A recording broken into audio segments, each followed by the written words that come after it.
Over 150,000 people here at Michigan Speedway today. Every seat is filled, and there is a whole bunch of people in the infield. And there are a whole bunch of disappointed Mike Skinner fans right now because he's behind the wall, Doc. And Mike sits patiently in his low Chevrolet. Mike, a great beginning, and suddenly it went away. What happened as you were leaving the pit? Well, I guess our Michigan luck is holding up for us. Broke a gear, I guess. Was just normal pit stop. Got behind a little bit on the pit stop, and I said, well, we can't make up for it here. We just got to get it first gear, leave the pits, and seen Bobby take off there, and they got their tire up. I said, well, let's go. And Jack came down and let the clutch out. She stayed right where she's at. I broke the rear end gear. I'm here at Larry McCriddle's. Tell the crew you need a rear end and a drive shaft. Now, just before the caution came out, you commented that the engine was sputtering a little bit, and you looked at the fuel pressure. Yeah, I think it got a piece of trash in the carburetor or something, and it started fluttering pretty good there for about a lap, and then it seemed to started clearing up. I didn't change the ignition box or nothing. Fuel pressure kind of came back where it was for normal, so I think the engine's going to be okay. I just got to keep a gear in. All right, Mike Skinner behind the wall. He is stopped right now. There are a couple guys came on and off pit road for stop and go as they're leaving right now, including Mark Martin in the car number 6 and the 20 of Tony Stewart. What a break Tony Stewart got. Now he's got to do it all over again. Yep. The crew cam is being worn by Tommy Baldwin as he works on Ward Burton's car. Here comes Ward in, and Tommy goes to work. Just that fast. Now let's go to the left side. Come on. Get it up. Get it up. Let's go. Get the jack up. Come on. There we go. Man, is that precision? That is incredible. That's just incredible how well they're able to do that.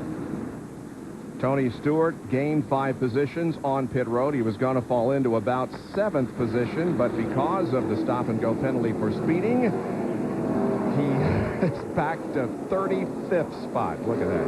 Man, and Mark Martin from 4th to 32nd. Man, oh, man. Tough break. Well, they still got 300 miles to do it. Get back up there, and he's already come from there in 100 miles, so yep. Tony Stewart did. We're ready for the restart. Kyle Petty and Dick Trickle down to the inside as lap cars. As the green comes out on lap number 52, we had 4 laps of caution, but now the green waves once again. And here goes DJ trying to take that lead off, too.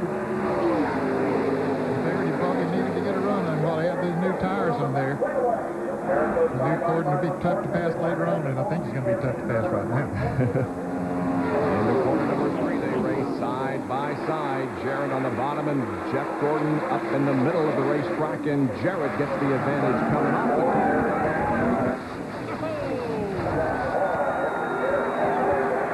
And Jeff Gordon had to back off the throttle just a little bit, which allowed Bobby Labonte to get alongside, and here comes Ward Burton. Jeff Gordon led 26 laps, but now Jarrett is back out in front. He's led 13, and look at Ward Burton become a factor. Well, those Pontiacs are fast, running second and third side by side, still keeping up. Burton trying to get second. Oh, and he spins right in front of him, swings up and slams it outside wall. Car stays up at the top of the racetrack, and that is good news because there were many cars right behind him, and it looks like it's only going to be a 1-car accident. At least let's hope so. Well, that's amazing that it is just a 1-car accident because they were at the front and the whole field had to go by. Yep. They were battling for second position, Bobby Labonte and Ward Burton. And Ward has hit the wall pretty hard. Jeff Gordon said, hey, man, why'd you cut me off coming up turn 4 there for? BJ said, I didn't do anything. I thought I had a little more room than that. Didn't mean to mess him up there. That was DJ. Tell him thought he had a little more room than that. Here's Ward getting there, and the car just got loose on him down underneath there. And that was one of the things they were complaining about yesterday when they got underneath another car going into the turn. Of course, they were already into turn 3 pretty good when that happened, but it takes the air off the spoiler, and around he went. And I think you mentioned it earlier, Benny.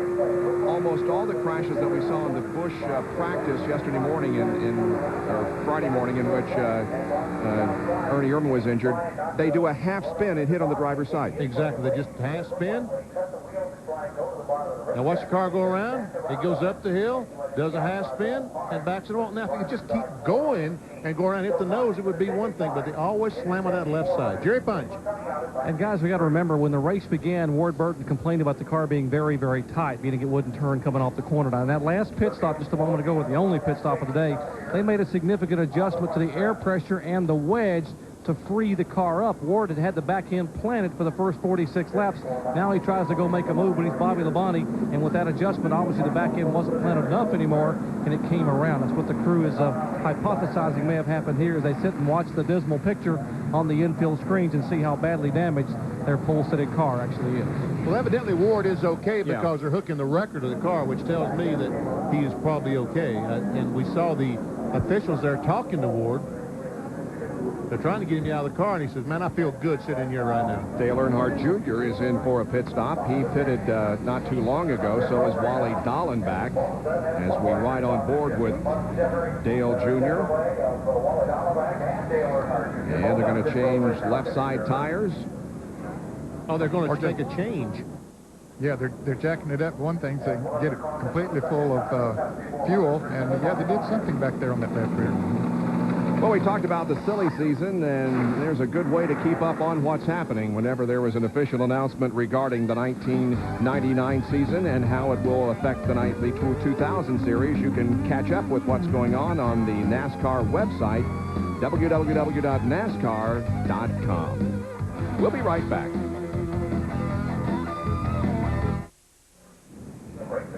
The Michigan Speedway hosting the Pepsi 400 here this afternoon for the NASCAR Winston Cup Series. 55 laps completed under caution. Well, it's the back-to-school blitz. College football next weekend. Saturday, college game day begins at 11. Then Arizona and Penn State on ABC at 1. Louisiana Tech and Florida State on the deuce at 5. North Carolina State and Texas on the deuce at 8:30. And then Sunday on ABC, a week from today, it's number 12 Miami against number 9 Ohio State.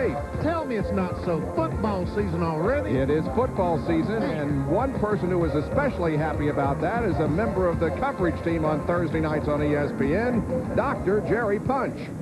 Bob, I can't wait. We are so excited about teeing it up and getting ready for college football on ESPN and ESPN2. In fact, a week from next Thursday, I will be back in Michigan at East Lansing, Michigan for Oregon at Michigan State to kick off our season of Thursday night college football. What a great lineup. We go out to Washington at BYU. We got Clemson at Virginia Tech. We've got an incredible lineup for Thursday night. And, of course, we kick it off two weeks from this past Thursday up here in East Lansing. And then I get to go do NASCAR racing on the weekend. What a job. I love being a part of this. Boy, you got it made, Doc.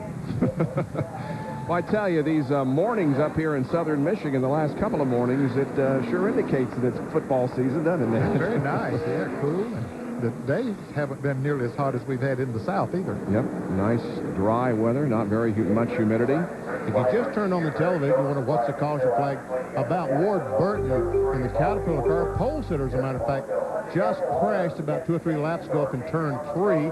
I think Ward is okay. I saw them talking to him, and they hooked up the wrecker and brought the car back. We did not see him get out of the car. I don't know if he even got out of the car, but we see him going in turn 3 on the inside of Bobby Labonte. We'll show you what happened to Ward. There he goes in the corner, and he doesn't have that wall of air to lean against. He goes up and, bam, smacks that wall hard. Touched Bobby Labonte just a little bit there, but the crew feels that it did not do enough damage to certainly not to warrant a pit stop.